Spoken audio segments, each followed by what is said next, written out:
அப்போஸ்தலனாகிய பவுல் பிலிப்பியருக்கு எழுதின நிருபம் 1ஆம் அதிகாரம்.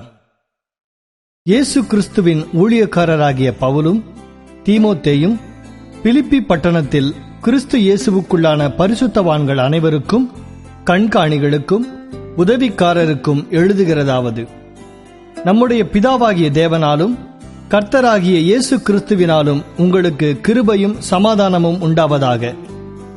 சுவிசேஷம் உங்களுக்கு அறிவிக்கப்பட்ட நாள் முதல் இதுவரைக்கும் நீங்கள் அதற்கு உடன்பட்டவர்களானபடியால் நான் பண்ணுகிற ஒவ்வொரு விண்ணப்பத்திலும் உங்கள் அனைவருக்காகவும் எப்போதும் சந்தோஷத்தோടെ விண்ணப்பம் பண்ணி, உங்களில் நற்கிரியையை தொடங்கினவர் அதை இயேசு கிறிஸ்துவின் நாள் பரியந்தம் முடிய நடத்தி வருவார் என்று நம்பி, நான் உங்களை நினைக்கிற பொழுதெல்லாம் என் தேவனை ஸ்தோத்திரிக்கிறேன். என் கட்டுகளிலும் நான் சுவிசேஷத்திற்காக உத்தரவு சொல்லி அதை திடப்படுத்தி வருகிறதிலும் நீங்கள் அனைவரும் எனக்கு அளிக்கப்பட்ட கிருபையில் பங்குள்ளவர்களானதால் உங்களை என் இருதயத்தில் தரித்துக் கொண்டிருக்கிறபடியினாலே உங்கள் எல்லாரையும் குறித்து நான் இப்படி நினைக்கிறது எனக்கு தகுதியாயிருக்கிறது. இயேசு கிறிஸ்துவின் உருக்கமான அன்பிலே உங்கள் எல்லார் மேலும் எவ்வளவோ வாஞ்சையாயிருக்கிறேன் என்பதற்கு தேவனே எனக்கு சாட்சி.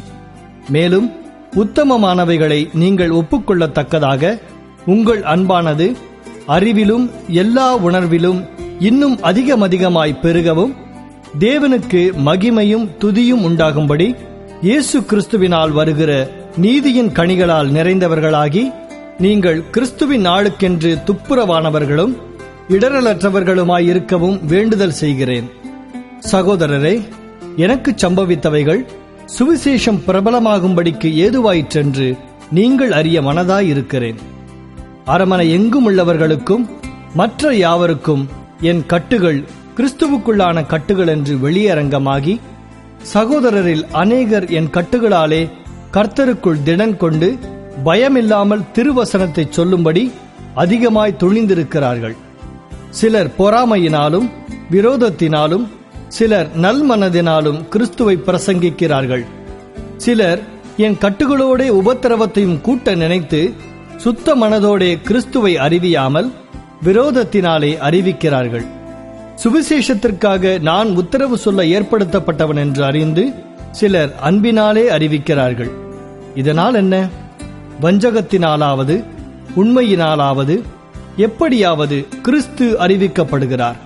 அதனால் சந்தோஷப்படுகிறேன், இன்னமும் சந்தோஷப்படுவேன். அது உங்கள் வேண்டுதலினாலும் இயேசு கிறிஸ்துவனுடைய ஆவியின் உதவினாலும் எனக்கு இரட்சிப்பாக முடியும் என்று அறிவேன். நான் ஒன்றிலும் வெட்கப்பட்டு போகாமல் எப்பொழுதும் போல இப்பொழுதும் மிகுந்த தைரியத்தோடே ஜீவனாலாகிலும் சாவினாலாகிலும் கிறிஸ்து என் சரீரத்தினாலே மகிமைப்படுவார் என்று எனக்கு உண்டாயிருக்கிற வாஞ்சைக்கும் நம்பிக்கைக்கும் தக்கதாய் அப்படி முடியும். கிறிஸ்து எனக்கு ஜீவன், சாவு எனக்கு ஆதாயம். ஆகிலும் சரீரத்தில் பிழைத்திருக்கிறதினாலே என் கிரியைக்கு பலனுண்டாயிருப்பதால் நான் தெரிந்து கொள்ள வேண்டியது இன்னதென்று அறியேன். ஏனெனில் இவ்விரண்டினாலும் நான் நெருக்கப்படுகிறேன். தேகத்தை விட்டு பிரிந்து கிறிஸ்துவுடனே கூட இருக்க எனக்கு ஆசையுண்டு. அது அதிக நன்மையாயிருக்கும். அப்படியிருந்தும் நான் சரீரத்தில் தரித்திருப்பது உங்களுக்கு அதிக அவசியம்.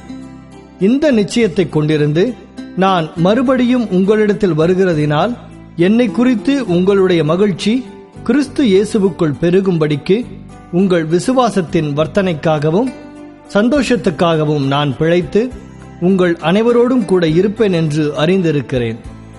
நான் வந்து உங்களை கண்டாலும் நான் வராமல் இருந்தாலும் நீங்கள் ஒரே ஆவியிலே உறுதியாய் நின்று ஒரே ஆத்துமாவினாலே சுவிசேஷத்தின் விசுவாசத்திற்காக கூட போராடி எதிர்க்கிறவர்களால் ஒன்றிலும் மருளாதிருக்கிறீர்கள் என்று உங்களை குறித்து நான் கேள்விப்படும்படி எவ்விதத்திலும் நீங்கள் கிறிஸ்துவின் சுவிசேஷத்திற்கு பாத்திரராக மாத்திரம் நடந்து கொள்ளுங்கள்.